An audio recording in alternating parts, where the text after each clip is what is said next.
Welcome to another episode of Script to Screen. This is a talk show featuring local writers and filmmakers of the Iowa City area. I'm your host, Marc Bauer.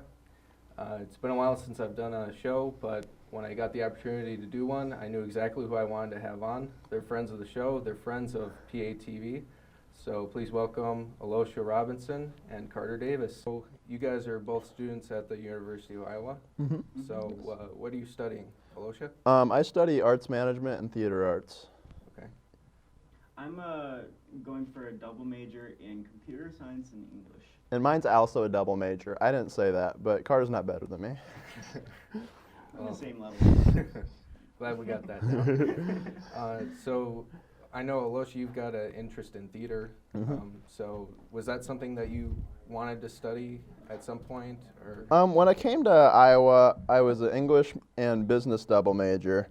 I knew I liked to write things, and I thought I was going to write the next great American novel. And then people didn't like the first short story I wrote, and I just dropped my English major. I'll still write the next great American, maybe not a novel, but I'll write something about a great American at some point. There you go. And then business was very hard. And so I'm now an arts management major, which is still technically part of the business track, but it's like specialized. It's kind of it's interdepartmental, and it's still related to theater. So it's kind of like how to make money with your art, hopefully. I feel like I didn't really answer your question. No, that's all right. So you've written some plays. You've probably directed some and acted. So which area would you say you like best? I think I like directing and writing pretty equally. Mm-hmm. I really like to direct my own writing, but I also really like to direct other people's writing. Let's see. Right now I'm feeling pretty passionate about writing. I hadn't written anything for a while, but I'm finally working on a new play, and that took me a really long time to get the wheels greased and rolling on that. But now that that's going, yeah, I'm feeling. Would that be a full length? Yeah, play? it's a full length play. It's right now it's a working title, but it's called I'd Love to Stay. And do you want my quick pitch on it? Sure. Okay. We're not in an elevator, but. Okay. This guy has the only nuke, and he uses it as leverage in social situations. Topical. Yeah. So in terms of acting, did you do that in high school at all? Yeah. I really like to be in front of crowds. I'm a big attention hog. And I love to perform. I came to school thinking I would be an actor, and I think I decided I'm not all that great at it, but I do enjoy to perform. It did at one point feel like directing instead of acting was settling for me, but I've now found a lot of joy in appreciating people who are much better at acting than me, and maybe trying to give them some direction in putting stuff together. Okay. Do you like comedies or dramas? Do you have a good feel for both? Most of the stuff, I don't think I ever write anything that's not comedic in some sense. I just, comedies, I really like laughing. Megan Gogarty, she's a professor at University of Iowa, and she talked to me about comedy, and she's a very, very smart woman, look up to her a lot. We talked about the way a laugh is one of the most visceral and quantifiable reactions someone can give you to a piece of art, because if someone thinks something is funny, they'll laugh. And like, you can't, even if people talk about cheap laughs, or hack material or whatever, but when you laugh at something, you laugh at it. And to make someone laugh is a really cool thing, and I think it's something I always want to do, because reactions are so important to me. And so when I hear someone laugh, I know that I accomplished something, and I just desperately want to know that I'm accomplishing something. And plus you get that immediate audience there, so you immediately know if what you're doing is working or not, and if you have to change some things. Definitely. And because reactions are so important to me, I love to get plays up. I love to watch people watch my things. It's very hard to just to write just fiction like I thought I was going to do here, because I don't get to know how people are feeling at every single element of my story. And when I was an English major, you know, I would approach it the way you would with a play or like stand-up comedy, because I'd write something and I'd send it to every single person I know, and I'd want a reaction from everybody. So I think that was part of the reason I made that transition. I didn't get that immediate reaction I wanted. Okay, and then Carter, do you have any performance background? I know you're computer science. I've done a little bit of stand-up comedy before. I've acted on the show a little bit, but I don't view myself that much as a performer. I like to make stuff, not really stuff that's I guess like transient, that'll go out into the ether and then be gone, which is like what performance is. And I think that there's a lot that's really beautiful about the nature of things ending, but I guess I get a lot of joy in knowing I can do something right one time, you know, and I can keep redrafting it and keep working on it and make sure I love it, I guess. So you have maybe more of a writing background. Is that scripts as well as like short stories? Have you delved into that Knock at It Off all? was the very first time I ever wrote a script outside of like when I was really, really young and tried to make bad movies with my friends. But I maybe I'm still doing that. But my main background is in fiction. I've loved fiction for the longest time, and this was just kind of a natural transition. It's like, what kind of fiction can we put on the silver screen, I guess. So you probably like writing comedic fiction too? Yeah, I think for a while I tried to deny how much I like to giggle and hoot. And, Yeah, definitely. It was a sort of pursuit of like some sort of like grim human reality. There's definitely like a pursuit. Like, there was definitely a period where like comedy seemed frivolous for a reason that now seems foreign to me. Like, you know, like why laugh? Yeah, like there are so many serious things. This view of like, we gotta talk about the horrible stuff. And we gotta focus on that. And I think that in every happy thing there's something sad, and in every sad thing there's something happy. So that's getting really abstract, but I love to make things that I think are funny, things that I think are silly, and I don't want someone to view something I've done or experience something I've made and to like not get some joy out of it. I guess that's kind of where I'm at right now. I want people to have fun with what I do. So you kind of mentioned that there's a bit of a blur when it comes to like the terrible things in comedy. There's, you know, tragedy plus time equals comedy is like the old saying. Right. So I wondered if you had any thoughts on that, like where you kind of start, and, you know, if there's a line, have you crossed it and been like, oh, this is a little too much of either one? Well, so I think what is funny is generally, or two things that are very funny, I guess, are things that surprise you, but then things that you connect with and things that you relate to. And I think that's been at the core of a lot of what I've been trying to do. And you know, I'm always working on it and trying to nail it down, and it's a weird balance. But in terms of the horrible like I think when you look at the horrible things, but then you find what's funny about them, you get both elements, because you get the relatability of people like, that's a thing I felt. But then you get the surprise because people are like, whoa, I didn't expect that to be a thing you would ask me to laugh at.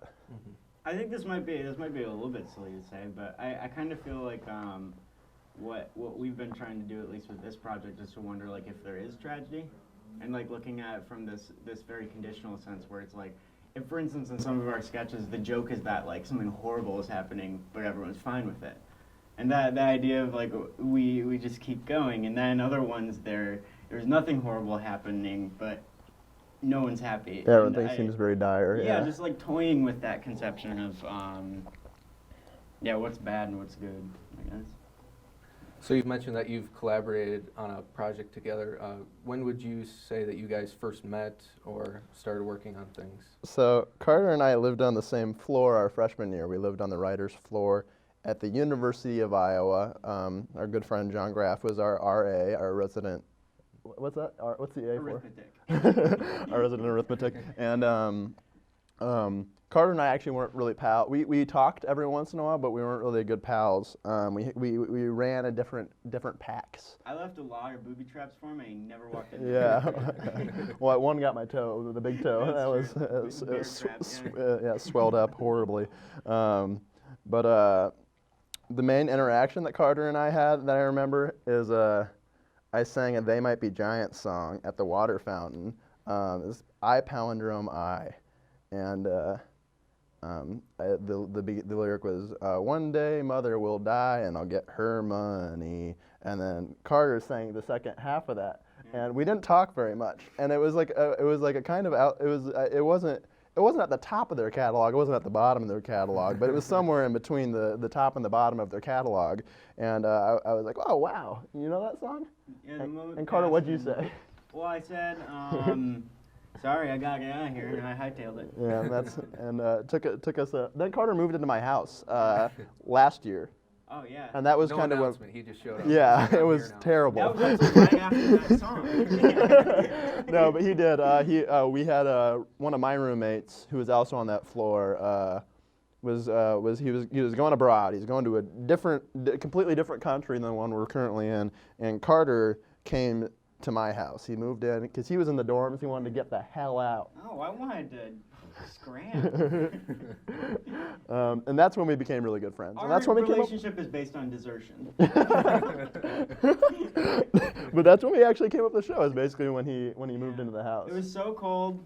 It was so cold. It was so And cold. we were living in kind of like squalor. It was we were surrounded by dirty plates.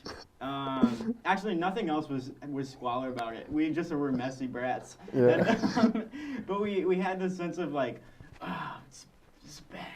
And then Yeah. we came up with the edgy, lovely mess that was our first Yeah, episode. I think it's good. Yeah, I like our first episode.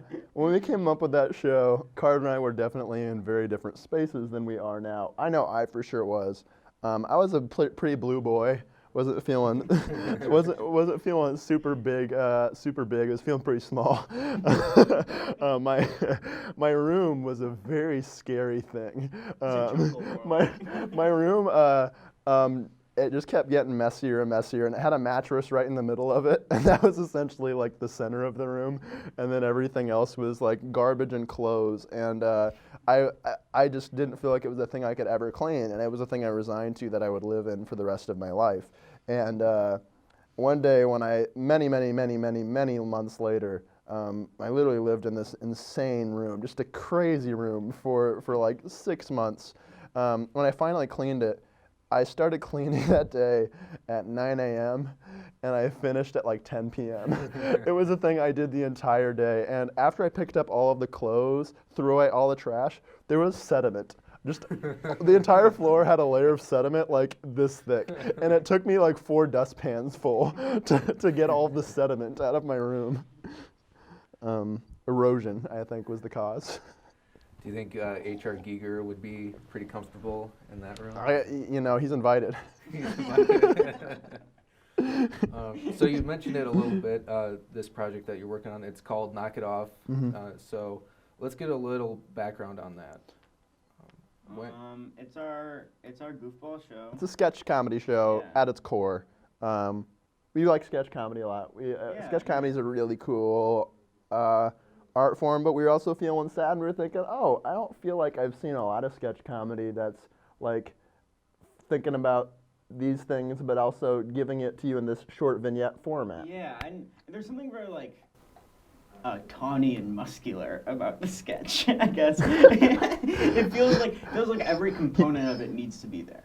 Like when you watch it, you don't think like, give me a break, because it's like everything's elemental. And it's because it's so short. Yeah, I mean, it's nice to have. It's nice to, there's an essentialness to everything when you're operating in that sketch format. I like that I'm holding this cup. We think that like oftentimes when we don't like something that's sad, it's because we're like, it's too indulgent. Like I don't get this. I don't feel this.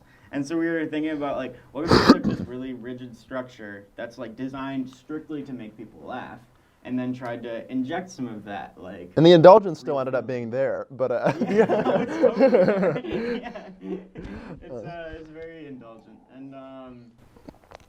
and yeah, I mean, I hope that people enjoy taking that ride with us because we try to A vroom vroom. Oh yeah. Vroom, vroom. Are you following? Can you get my feet? We're guiding the wheel. Let's actually show a clip now to give people a feel of what this show is like, get a Excellent. tone. So this Absolutely. is the first little bit from the second episode. Oh, this is our cold open. The cold open from the second episode called. It's called the pit. One little problem with it is it's supposed to be a cold open, ended up being a little too hot. Right, so let's check that out. Where should we look? Hey dude, what are you up to? What's up? Oh, could you turn the volume down? Yeah.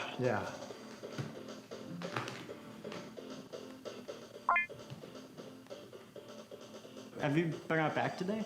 Oh, no. I've actually been having a bit of a sweet, lazy Sunday. Yeah, there's this brand new pit out back. I'm gonna check it out.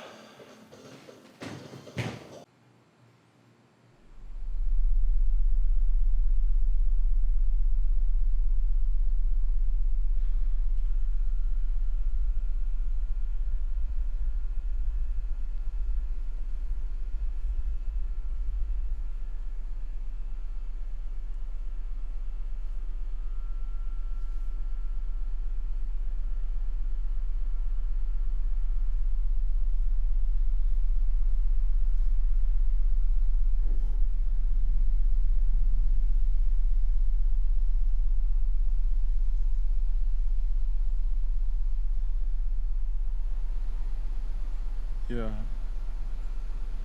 You think it's a metaphor? Yeah, definitely.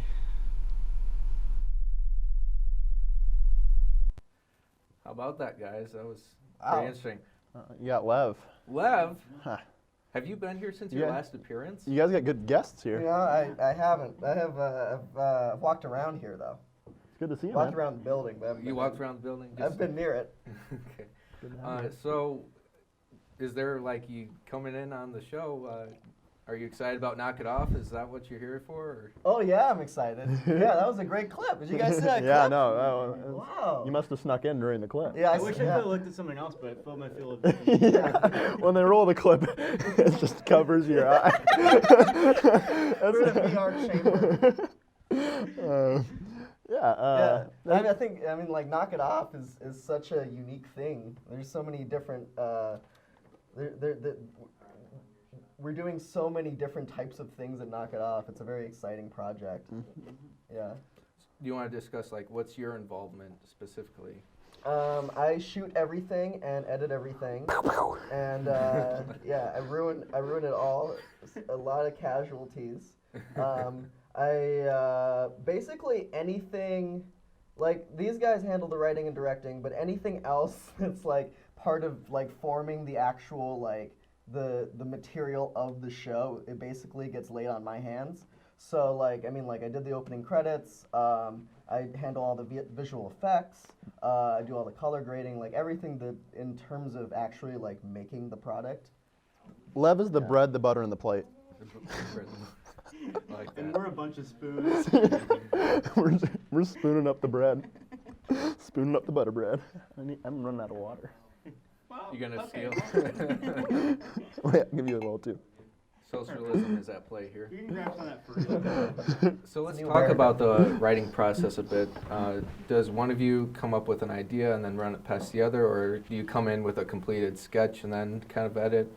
How does that typically go? It's really collaborative, I guess. We, Alosha and I in the past have described it as we just fart in each other's mouths and then we have something good at some point. Hopefully. Hopefully. Or a bunch of fart breath. Yeah, a lot of the sketches have been, I mean, episode 1 was literally, Carter was living at my house, which he doesn't anymore. Desertion, back to desertion. But we used to just pace around my kitchen.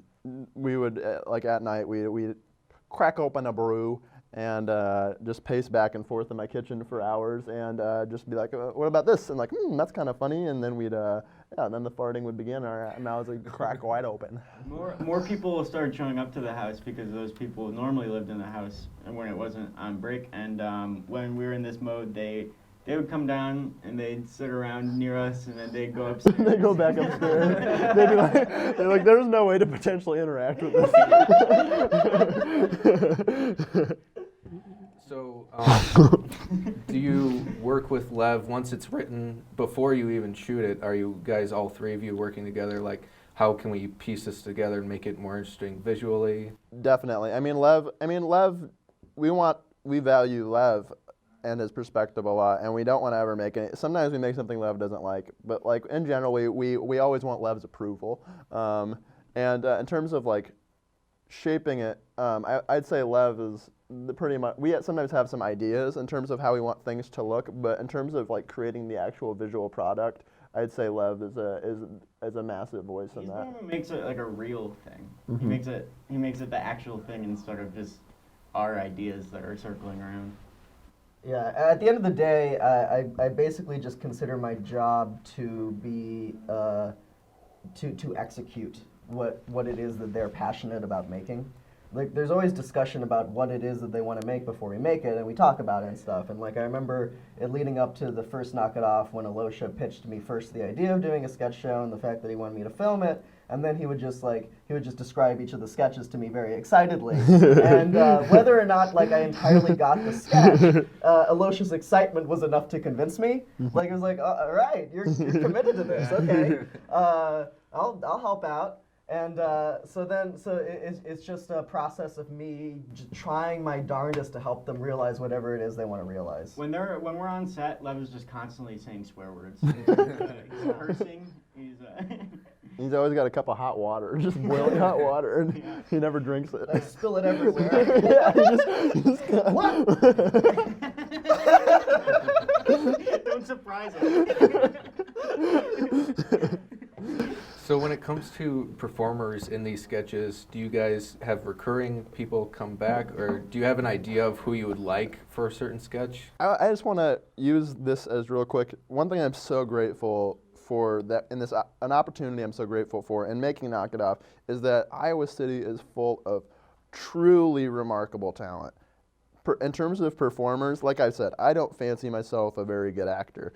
I think Carter feels the same way. We put ourselves in the show because I think we recognize the voice to a certain extent. But wow, the people in Paperback Rhino, the people in the Great White Narcs, the people in Janus, those are all improv. Incredible. Those are all improv troupes. The stand-up comedians in the area, the comedy scene and the performing scene here, and also members of the University of Iowa Theater Department are also involved. There's just so many talented people around here. They're vital to anything good that we make. Yeah, absolutely. I mean, to do material that's kind of weird if you watch the clip. You gotta. Not everyone can sell it, and I think we've been really blessed to have people who are able to make that stuff work, because it could have easily been complete poo-poo and crap if it didn't. So because they have a lot of performance background and some improv, are they adding at all when you're shooting? Do they give their input? Yeah. Mm-hmm. Yeah. One of my favorite examples would be in episode 1 we had a sketch called Pizza Water, and Connor Krogan, he's a member of Paperback Rhino. He asked if before he ate his first slice of pizza, and in this sketch everyone's eating pizza with water on it, and that's the entire premise. He said, "Can I say, 'It's been a long day'?" And we were like, yeah, that's great. And that's probably my favorite line in that sketch. Yeah. Oh, that's amazing. Yeah, Connet. Connet is a We'll have beauty. Connet. He's a gem. Get Connet right here. Yeah. Sit him right there. So what would you say is your influence for doing the sketch show? Is it kind of the darker stuff of maybe like, or absurdisms of Mr. Show, or is it maybe some SNL? Like, I think there's definitely some of that Mr. Show kind of vibe in there. It's a lot of really anything that's toying with the idea of like where the joke is and where you're supposed to find it. Yeah, definitely, like, because in terms of like sketch format, like I talked about surprise earlier, and I think a big thing we try to do is like we value twists and we value subversion, and so when we make you think one thing's going to happen and something else entirely happens, that's pretty exciting. I think Mr. Show definitely places a lot of value in that. Also, dropping some show titles real quick. Review with Andy Daly's review with Forrest McNeil is I think accomplishing what we want to accomplish 10 times better than we are in terms of creating a comedy that's just filled with humanity and just deep despair, but really relatable despair. Just a very, very funny show. I'd say that's the closest thing to what we want to do in DNA. Yeah, really. Watch that flick. And one thing I've noticed about reviews, they have a lot of links between sketches. Like this sketch will, or not sketch, it's what he's reviewing, definitely influences the next one, and it makes it much worse what happens to him. Have you tried to put that in between sketches? Have this one be influential on the next? So that's actually a big part of this next episode we're working on, theoretically, which we'll find out. We haven't really done that to any extent, I'd say, in the first. We have little elements in terms of we want to create a serialized world and knock it off. Which is something I don't think people get necessarily, is that like we want to convey that there is a consistent universe that's specific, that all of these sketches exist in. Blue drink is a thing in Knock It Off that I don't know if people pick up on. In the first episode, blue drink gets mentioned. Spencer in the sketch Tummy says, let's go slam some blue drinks. And then in episode 2 in the sketch Restaurant, everybody is drinking cups full of bright blue liquid. Yeah. What other little things are there? I don't know, I just view the entire world being just kind of hellish and nightmarish as Yeah, being kind definitely. of the through line of the show. Just, I not every sketch evokes that, because we don't want it to just be like a stink show where every character is talking about how bad everything is. But yeah, we like that. The idea of it being like I hate those stink shows. Oh, if I see a stink show, I turn it on. I don't know what genre. So you mentioned that you're working on another episode. Is that where you're headed? Are you in the process of writing it? Very slow. We have no idea what it is, but we want to make it the best. Yeah, that we can do. we think it's going to be the last episode of Knock It Off. It'll be a little trilogy.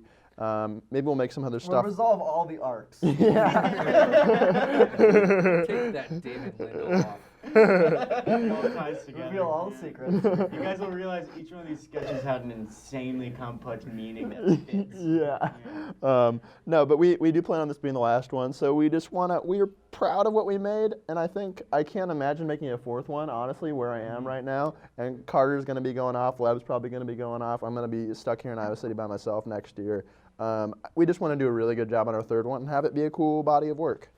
Yeah, so you're probably not trying to like top yourself necessarily. It's like, let's just make this one good, like even if it is the last Although I one. will say there's always like an inherent like, we could have done things better, you know? definitely. Because we're constantly learning, and also Knock It Off was the first thing that I DP'd by myself. So that was a huge learning experience, and just a real proving ground of like, all right, I guess if I just try it, I can do it. And so I was, I was scrappy and I learned a lot of things, but, it's full of flaws. And then the second episode is, I think, miles better, because then that was the second thing that I DP'd all by myself. And Can you roll a clip of Lev's terrible cinematography from episode 1? Light falls. Frame. Explodes. The boom mic drips. Yeah. I mean, like, I've done this before, I filmed many things, but yeah, I never had that much weight on my shoulders. And so I was freaking out. We had to throw out the original first episode because it was a stink show. Yeah. We filmed it all again. But the second episode, I was so much more self-assured. It was actually really nice. And well, the main issue with realize episode 1, that. like the first draft of episode 1, is that Lev wanted to be the main character in every sketch and film it at the same time. And it was It's pretty funny. I had a remote. So Alosha and I, in trying to prepare the first episode, we actually came up with a lot of premises. I think it was roughly like 50 premises for sketches. Yeah. And How we many assembled. would you, I don't mean to cut you off, but how many did you write of that 50, would you say? We wrote like 4 or 5 sketches that we ended up throwing out entirely. Because they're bad in my opinion. Dumb. They were stink shows. They were stink That was shows. looking The stink show finale. Yeah, there was a lost episode of Knock It Off, and it was Yeah, dude. I Well, don't think it we was were under the impression we were gonna make like 12 episodes of Knock It Off, and we're Yeah. like, well, let's just do some here, and we can save some good ones for episode 2 and our episode 3. view was truly like, we'll save the good ones. Why? So we have to bank it like we have to be stingy with these amazing ideas we come up That's why with. most student films suck, is they're saving the good stuff. You know? We actually do have another clip, you said. What's the title of this one? This is from a reoccurring sketch in episode 2 called Holding Hands. Part 3. And this is starring Jeff Lehman and Jossie Kaufman. Very, very talented. Both did an comedians amazing in it. job and really upped the material. Yep. Yeah, Yep. for sure. Sold the heck out of it. Yeah. I think this is a great example of like subverting expectation and having build up, and then it pays off, but not in a way you'd expect. Mm-hmm. Yeah. So let's check that one out. Balls. I had a really nice time today. I did too.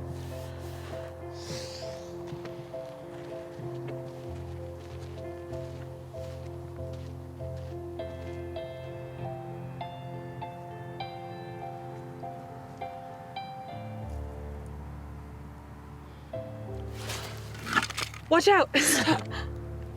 Listen, I get it. It's not anything Yeah. worse. I really like you. And I understand you probably don't like me the same way. I just really hoped things could work.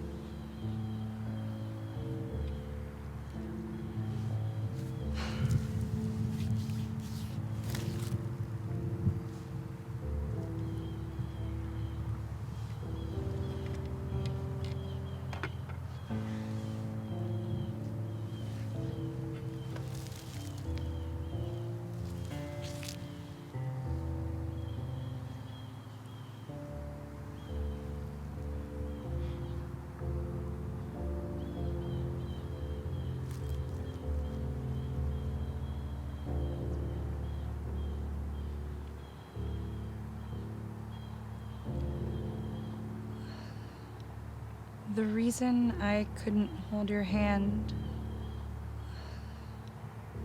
is if I hold your hand, I die forever.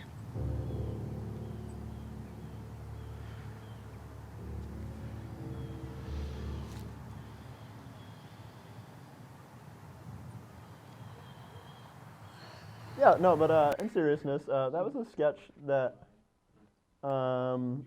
that we thought was fun. I think that was kind of a divisive one. Some people talked to really liked that one, and my older sister she just absolutely freaking hates it. She just yeah. What did she say? Am I allowed to swear? Yeah. Okay. I showed my sister the episode, and she said it was good. I thought the holding hands thing was fucking stupid.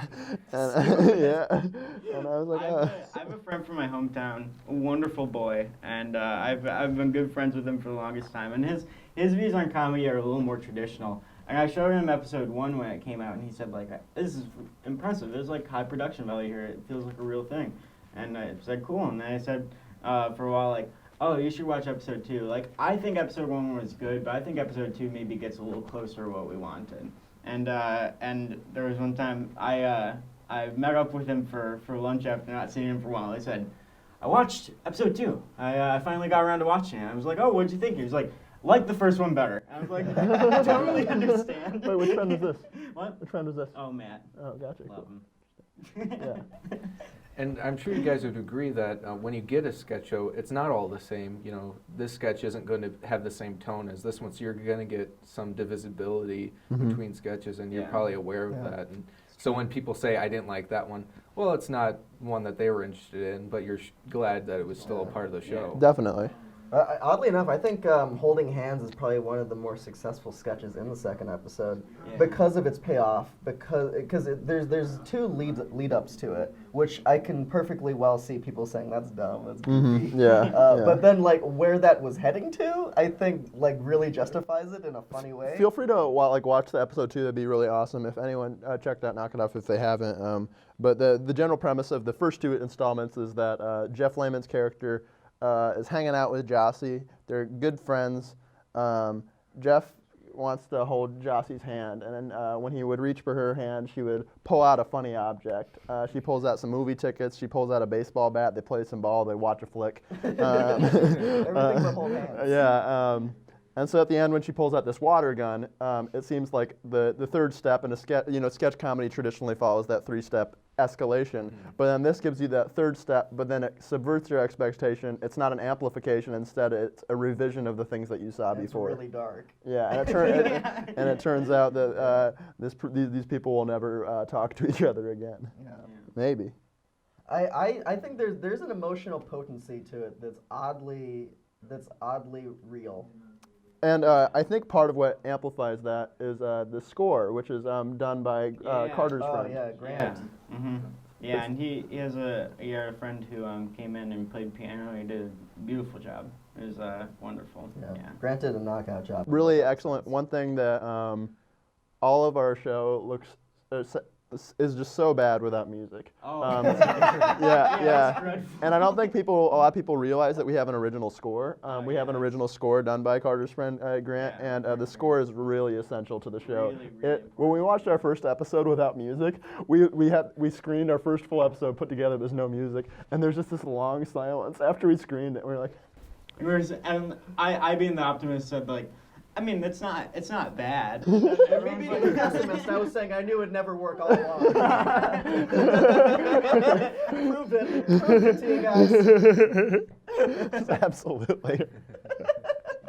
But then in the second episode, we were bold enough to have a sketch with no music at all, and it works great. Yeah. I think my favorite sketch in the Yeah. episode is Spam Email, which is set to no music and starring killer performance by our great friend and collaborator Spencer Hawk. Spencer Hawk. It's Old Hawk. Old Hawk. Oh, ad hoc. Yeah. That's actually my favorite sketch in the second episode because I think it is so like sublimely simple. And it's the one you end on, right? Mm-hmm. Yeah. And it ends. Well, I'm not gonna spoil it. You just wait till you see that ending. It's not that. It ends with the great. credits. It ends with the credits. credits. Can we roll a clip of the credits? So obviously there's another episode of Knock It Off to look forward to. What else should people look out for from you guys? Do you have individual projects that you'd like to plug? I'm excited about my play. I think that's getting a reading here at the University of Iowa, and then hopefully I'll resubmit that for a gallery production next year. So look out for my Idiot and Nuke comedy. Lev? I'm working on a fan Keenan and Kel webcomic that you guys should check out. You'll hear all about it soon enough. You got another comic. Yeah, that's right. I have a current ongoing webcomic called Total Tunes. That's a parody of mid-'60s Saturday morning cartoons. And it's on totaltunes.tumblr.com. And it's updated like every other Tuesday. I said every Tuesday, but I haven't been as consistent as I should have been. Okay, and Carter, you have anything? I don't think I really have any ongoing projects right now. I'm working on a bunch of stuff, but it's the sort of thing where if I say for sure that I'm working on, I want to be wrong in the future. See, Carter has a lot of secrets, a lot of dark, disgusting secrets buried secrets, deep and within some of him. them are lies too. Yeah. They're very horrible little lies, and I would loathe to tell you about them. So Especially when they turn out to be lies. Especially. But yeah, I've got a lot. Exciting lie. It's a very exciting. Give 'em a good one. I'm working on being king of the planet. And, Yeah. you Boy. can expect that soon. I so can't wait for that. Yeah, no, you'll do a good job. Let's hope. Will there be Let's hope. marketing? Oh yeah, I'm gonna need all you guys, all hands on deck. Cool. You guys in? The I think so. Yeah. Okay. Well, sounds like we're all employed for Well, the yeah. next year. I Are you can gonna see live that. The forever? pay is unreal. All right. Well, thank you guys for being on the show. One last thing I'd like to leave with is, do you have any advice for people who are looking to write or do comedy, get into filmmaking in general? I feel like I spoke a lot. Let's have someone I'd else. say just do it. Start. That's true. Screw up. You gotta be gung ho about trying things and screwing up. Emphasis on the gung. Yeah, 'Cause definitely. There's no other way that things get done. And you think you're gonna have like the perfect idea going into something, but it's never what you expected, and you're always gonna surprise yourself. So you guys gotta open yourself up to that. Bring excitement into everything you do. I think that I am sometimes an overbearing creative partner, but I think the one thing that people recognize in me that I think is a good quality, probably my best quality creatively, is that I'm always excited about what I'm doing. And I think as long as you're excited, people will believe that there's something. If it can excite one person, I think there's always potential that it could excite other people. You can make people believe anything. Just be excited about it. Yeah. Just get together with some friends, sing some songs. Hopefully Some sea shanties. Yeah, there you Oh go. yeah. Some deep cuts, and then you'll be like, "You're my best friend." Spin a fable. All right. Well, thanks for being on the show, guys. Thank you for having thank us. you, so Mark. much. Yeah, thank you very much, You're a Mark. great This is- interviewer. You Oh, are. thank This you. is I've had a great experience both times I've been on this yeah, show. he's been on this show more than Carter and I. It's Yeah, true. I'm a bit of a frequent guest. I'm a friend of the show. You are a friend of the show. He's your Andy Richter. You up for both that? are You're gonna be Richter. here. You're gonna be here next time. Sure, yeah, absolutely. All right. Well, I want to thank you for watching this episode of Script to Screen. Join us next time, and yeah, see you then.